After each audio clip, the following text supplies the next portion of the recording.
लोग जानते हैं दो बीमारी के बारे में, एक है थैलेसीमिया और एक है सिकल सेल एनीमिया।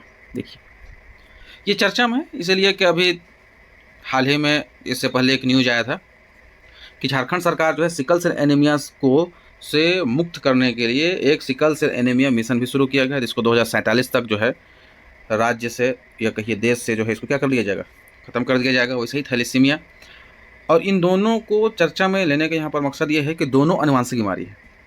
ठीक है, आनुवंशिक बीमारी, आनुवंशिकी कहते हैं जो एक पीढ़ी से दूसरी पीढ़ी में फैलता है। मतलब जैसे अगर बीमारी माँ बाप को है तो बच्चों में होगा और उनके बाद फिर उनके बच्चों में होगा, इसको कहते हैं आनुवंशिक बीमारी। तो थैलेसीमिया के बारे में पायलट प्रोजेक्ट चलाया था झारखंड सरकार, जिसमें सिर्फ रांची में ही अच्छा काम हो पाया, बाकी जिलों में नहीं हो पाया। उसी के बारे में न्यूज है, तो हम जानेंगे कि थैलेसीमिया क्या होता है। तो देखिए यहाँ पर डिटेल्स दिया हुआ। थैलेसीमिया एक आनुवंशिक रक्त विकार है जिसमें असामान्य हीमोग्लोबिन रेड ब्लड सेल्स का उत्पादन क्या हो जाता है, बढ़ जाता है।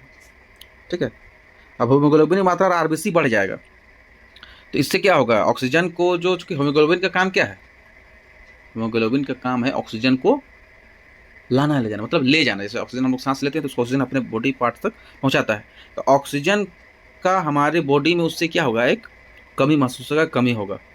ठीक है, तो उससे हमारा बहुत सा बॉडी पार्ट अपना धीरे धीरे तक काम करना बंद कर देगा। तो इसीलिए इस तरह का जो बीमारी है इसमें क्या होता है, आयरन का स्तर, देखिए आयरन का स्तर बढ़ जाता है और इससे दर्द बहुत ज़्यादा होता है, असहनीय दर्द। तो ये हो गया थैलेसीमिया की बीमारी। दूसरी बात यह है कि आनुवंशिक बीमारी सिकल सेल एनीमिया भी है। इसमें क्या होता है, इसमें हीमोग्लोबिन का जो स्ट्रक्चर होता है वही चेंज हो जाता है और वह सिकल यानी हंसिया की तरह दिखने लगता है, हंसी की तरह ऐसे ऐसे दिखने लगेगा, ऐसे ऐसे दिखने लगेगा। ठीक है, जैसे यहाँ पर आप लोग देख भी रहे होंगे, ये देखिए हंसिया लिखा हुआ, ये अर्धचंद्राकार की तरह, जिससे ऑक्सीजन ले जाने की क्षमता क्या हो जाती है, कम हो जाती है। तो देखिए यहाँ पर भी सेम केस, और यहाँ पर ऑक्सीजन ले जाने की क्षमता कम हो जाएगी। ठीक है, और देखिए सिकल सेल में भी हीमोग्लोबिन के स्ट्रक्चर चेंज होने के बाद क्या होगा, ऑक्सीजन ले जाने की क्षमता कम, तो ऑक्सीजन बॉडी पार्ट्स में कम पहुँचेगा, तो ऑक्सीजन हमारे body part through out the body हम लोग को जरूरत है, और अगर ऑक्सीजन नहीं पहुँचेगा तो बॉडी पार्ट्स क्या होगा, काम करना बंद कर देगा। उसी तरीके से थैलेसीमिया में भी है केस। तो इस तरह से इन दोनों बीमारी चर्चा में थे, इनके बारे में एक बेसिक जानकारी था, वो आपको दिया गया। और बाकी झारखंड में इसके बारे में तो देखिए पायलट प्रोजेक्ट जो है जमशेदपुर, देवघर, गुमला, रांची यहाँ पर चल रहा था, लेकिन सिर्फ रांची सदर अस्पताल में ही इसमें प्रगति हुआ है, बाकी में अच्छा नहीं हुआ है। ठीक है, लेकिन अब इसके लिए क्या है कि सरकार जो है इसके लिए काम तो लगातार कर ही रही है। जैसे यहाँ पर जो स्वास्थ्य विभाग है झारखंड सरकार का, उस सिकल सेल एनीमिया थैलेसीमिया को के लिए मरीजों को दवाई मुहैया कराती है। ठीक है, और इसके लिए सरकार जो है ना एक तरह का ये प्रोग्राम चला रही है। देखिए एक मोबाइल ऐप बनाई है, ठीक है, जिसका नाम है AMBT3 मोबाइल ऐप। तो AMB हो गया, T और 3 मोबाइल ऐप।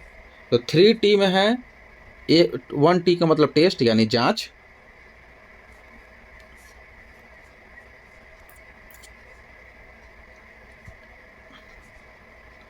और दूसरा टी का मतलब है ट्रीट, तीसरा टी का मतलब है टॉक, मैंने काउंसलिंग, बातचीत करना। और इस ऐप में जो है मरीजों को पूरा विवरण रहेगा, जिसके जरिए उसको लगातार स्क्रीनिंग, उसको जांच होगा, ट्रैकिंग किया जाएगा। मतलब सरकार जो है पूरे एकदम जो है ना ऑर्गेनाइज तरीके से जो है सिकल सेल एनीमिया थैलेसीमिया से पीड़ित मरीजों का जो है जांच करेगा, स्क्रीनिंग करेगा और उसका इलाज करेगा और उसको ट्रैक भी करेगा। ठीक है, उसको प्रॉपर जो है उसको सुविधा मिल जाए सभी चीज़ का।